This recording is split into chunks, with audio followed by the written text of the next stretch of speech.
Ma'am आज खाने में क्या बन रहा है? आज मैं पोहा बनाने जा रही हूँ, वो भी फर्स्ट टाइम, क्योंकि हमें भूख बहुत जोर से लगी है। तो ब्रेकफास्ट में कुछ ना कुछ तो चाहिए। उसके लिए सबसे पहले एक कढ़ाई चढ़ाना पड़ेगा और थोड़ा सा सरसों तेल, ज़्यादा नहीं, थोड़ा सा। और ये काला राई, इसका हम इसमें फोड़न देंगे। कढ़ी पत्ता तो हमारे पास है नहीं तो वो भी डालते हैं। और तुमको अगर खाना है तो हेल्प करना पड़ेगा। बोलो, हेल्प करना है? जरूर मैम। हाँ। और उसके बाद हरी मिर्ची, ये जल्दी में बन जाएगा, ठीक है। मैं भी फर्स्ट टाइम बना रही हूँ, देखते हैं कैसा बनता है। पर हेल्दी होता है, बाहर का खाने से तो अच्छा है। मिर्ची लाल हो गया है, इसमें ये प्याज डाल देंगे।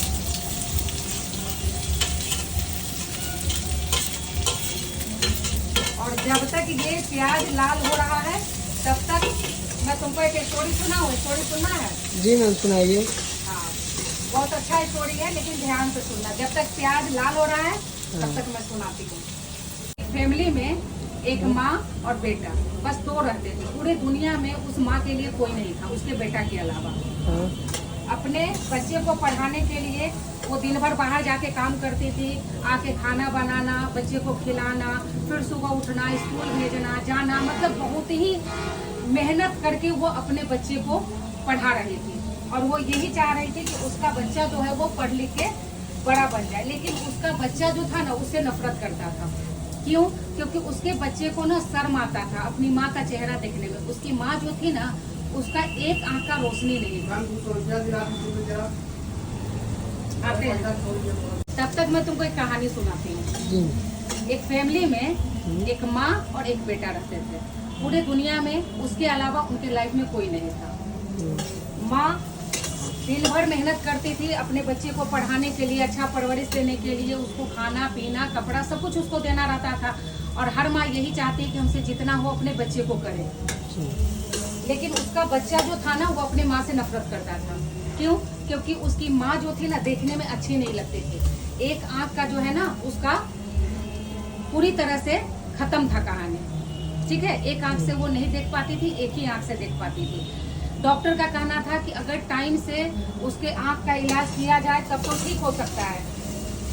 डॉक्टर का कहना था कि अगर कोई डोनेट करे तो उसका आंख जो है वो वापस आ सकता है, लेकिन वो भी ज्यादा लेट करने पे प्रॉब्लम हो जाएगी, ठीक है। पर उसके लिए उसका बच्चा सबसे ज्यादा इम्पोर्टेंट था। अपने बच्चे को पढ़ाने में वो लगी रहती थी। लेकिन उसका बच्चा का एक शर्त था कि तुम हमारे लिए जो भी करो, लेकिन हमारे दोस्त के सामने कभी नहीं आओगे, हमारे स्कूल में कभी नहीं जाओगे। पता है क्यों? क्योंकि उसके बेटा को शर्म आता था कि उसकी माँ का एक आंख जो है ना, एक आंख नहीं है और सिर्फ एक आंख है। समझ में आ रहा है बात? उसकी माँ बहुत ज्यादा रोते रहती थी, करते रहते थे, लेकिन उसको लगता था कि अभी छोटा है, बड़ा होके समझ जाएगा। हो सकता है कि इसका दोस्त लोग इसका मजाक उड़ा रहा है, जिसकी वजह से ये हमें पसंद नहीं करता है। इसी उम्मीद के साथ उसकी माँ जो है अपने बेटा के लिए मेहनत करते गई, उसको पढ़ाते गई। और एक दिन उसका बेटा बड़ा हो जाता है।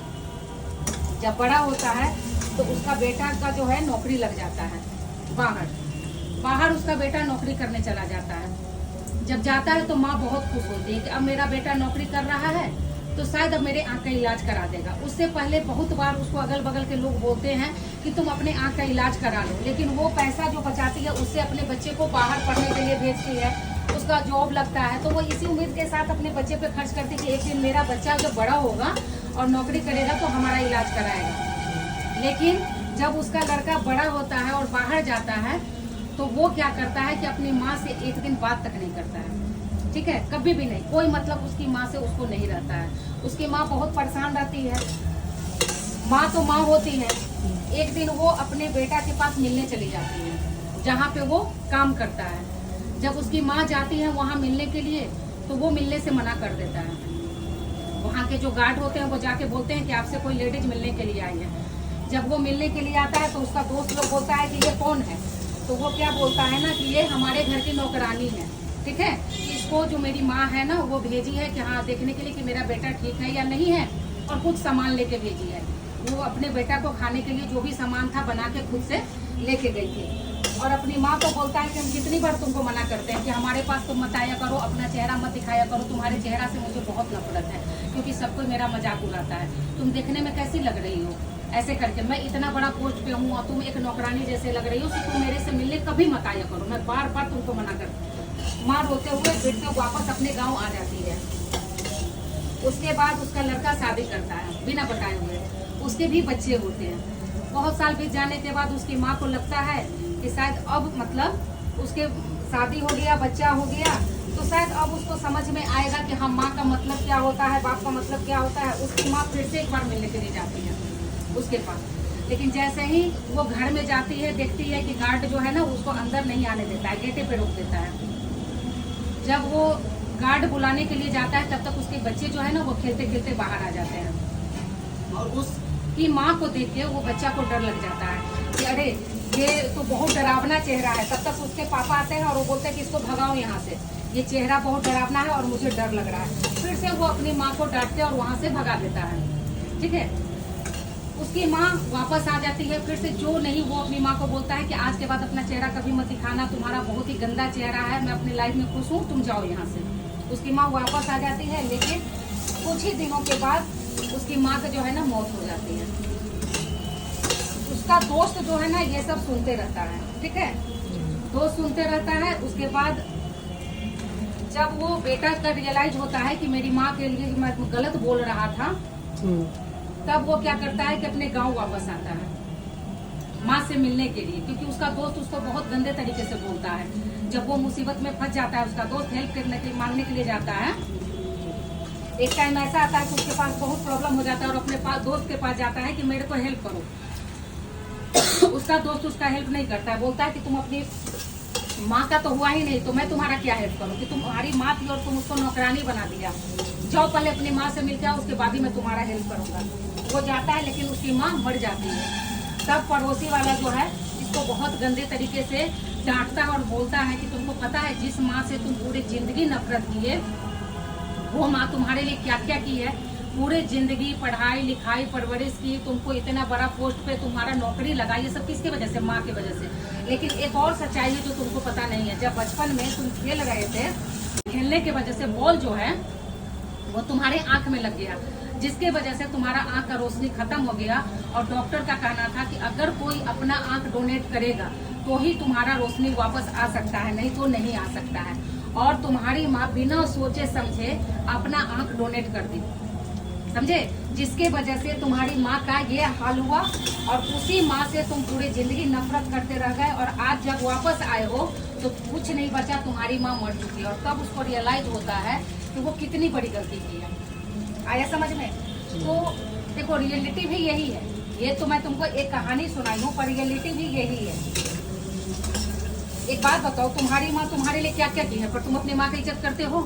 नहीं करते हो। आज तुम कमाने आए हो, कमाते हो, अपनी माँ के लिए क्या लेके जाते हो? कुछ भी। क्या चाहती है वो तुमसे? पैसा, सामान, कुछ भी चाहती है? नहीं, वो चाहती बस प्यार से उनके पास थोड़ा देर तुम बैठो, उनसे बात करो। वो भी तुम कर पाते हो? नहीं। तो हमेशा अपनी माँ का इज्जत करो, क्योंकि वो क्या क्या करके तुम्हारे लिए करी है ये शायद तुमको पता नहीं है, समझे। और अब ये हमारा स्टोरी भी खत्म हो गया। और कैसा लगा ये स्टोरी? बहुत अच्छा लगा मुझे। हाँ, तो अगली बार से यही चीज करना है, अपने माँ को हमेशा इज्जत देना है, ठीक है। और अब हमारे पास फ्राई किया हुआ बादाम और काजू पहले से ही था, तो इसमें प्याज लाल होने के बाद डाल दिए हैं और हल्का सा इसको फ्राई कर लेते हैं।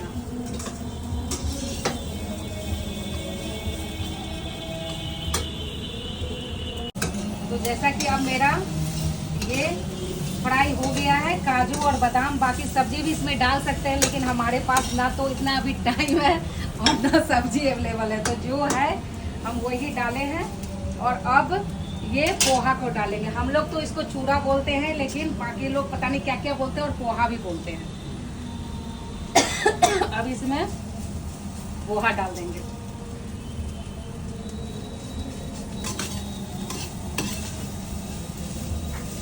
हल्का सा कलर लाने के लिए हल्दी भी डाल देते हैं, नहीं व्हाइट व्हाइट खराब लगेगा, थोड़ा सा हल्दी देना। हल्दी देना। देखते हैं हमारा पोहा कैसा बनता है।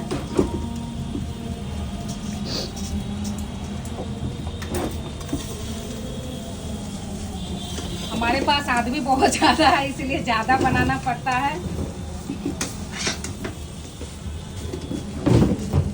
ये वाइट वाइट अच्छा नहीं लग रहा, इसलिए थोड़ा सा हमें हल्दी दे दो।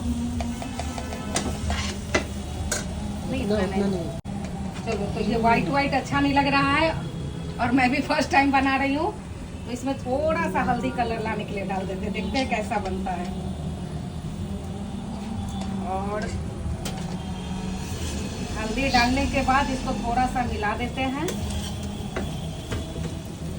गैस कम कर देते हैं।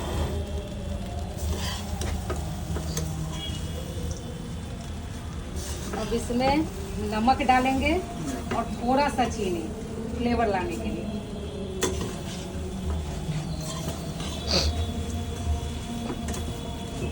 अगली बार से इसी तरह से बनाएंगे और खाएंगे। नमक चीनी देना वहां से।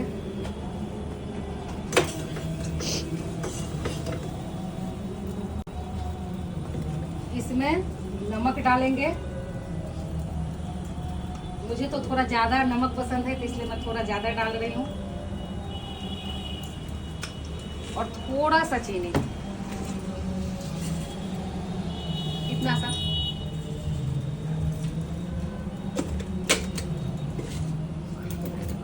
और थोड़ा सा चटपटा खाने का हैबिट है तो चाट मसाला, इसके बिना तो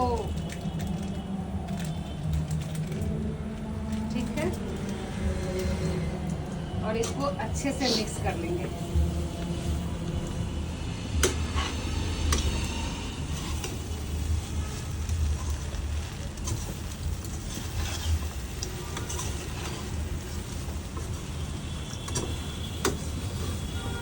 अब सबसे इम्पोर्टेंट चीज जो पूरे टेस्ट को चेंज कर देता है और बहुत ही टेस्टी बन जाएगा, नींबू।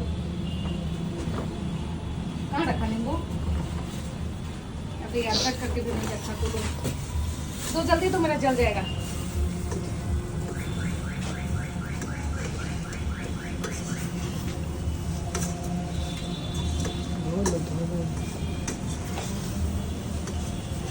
जल्दी दो।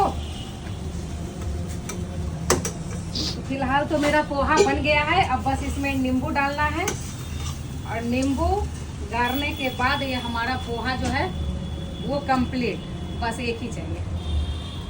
और ये ताजा ताजा नींबू आ गया।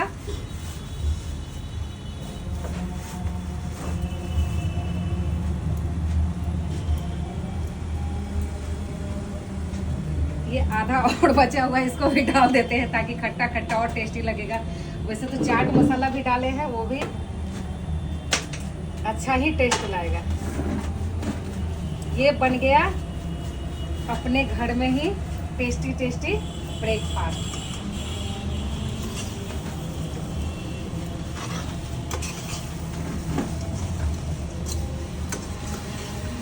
देखो, ये हमारा पोहा बन के तैयार है। किसको किसको बनाना है और खाना है ये बताओ।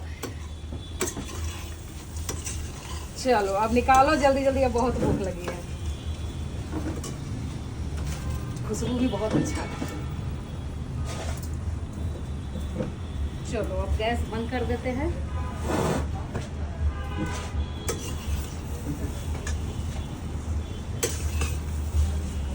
तो हम तो चले खाने।